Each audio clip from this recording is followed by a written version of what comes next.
Vaginal health గురించి and వాటి యొక్క ఏదైతే మీరు ఒక ప్రోడక్ట్ ఒక సొల్యూషన్ తీసుకొచ్చారన్న సొల్యూషన్ గురించి చెప్తారు. మామూలుగా మీరు అన్నట్టు వెజైన్ అనేది స్వతహాగా క్లీన్ చేసుకునే క్యాపబిలిటీ ఉన్నటువంటి ఒక అవయవం.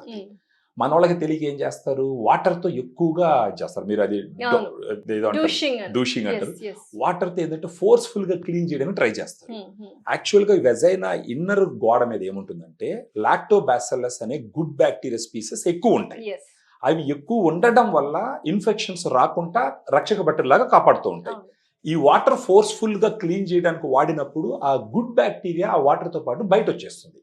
అప్పుడు ఏమవుతుంది, అక్కడ ఉన్నటువంటి కొంత బ్యాడ్ బ్యాక్టీరియాకి ఆ ఎన్విరాన్మెంట్ చాలా ఫ్రెండ్లీగా తయారవుతుంది.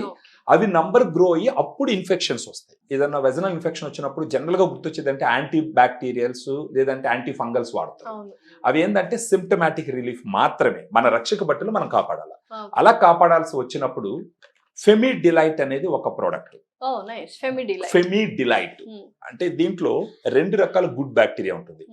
లాక్టోబాసిల్లస్ రామ్నోసిస్ HN001, తర్వాత లాక్టోబాసిల్లస్ అసిడోఫిలస్ LA14. అయితే ఇప్పుడు కొంతమంది డాక్టర్స్ వెజైనల్ వాషెస్ యూస్ చేయకూడదు అంటారు కదా, సో వాటికి అండ్ దీనికి డిఫరెన్స్ ఏంటి? And this is a tablet form, right? ఇది క్యాప్సూల్ ఉంటుంది. వెజనల్ వాషెస్ అనేటివి ఏంటంటే మేడప్ విత్ కెమికల్స్ అన్నమాట. ఆ కెమికల్స్ ఫ్రీక్వెంట్ గా వాష్ చేసుకోవడానికి అసలు వాష్ చేయకూడదు ఫస్ట్ ఆఫ్ ఆల్.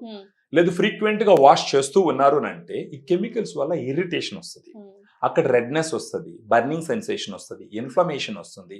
అది ఫైనల్ గా వెజైనటిస్ కి దారి మారిపోతుంది. వాళ్ళు ఒక ప్రివెంటివ్ గా ఒక వెజైనల్ హెల్త్ ని కాపాడుకోవడానికి వాడవలసినటువంటి ఒక సప్లిమెంట్ వచ్చేసి ఫెమి delight. So prevention is better than cure అంటారు. Absolutely.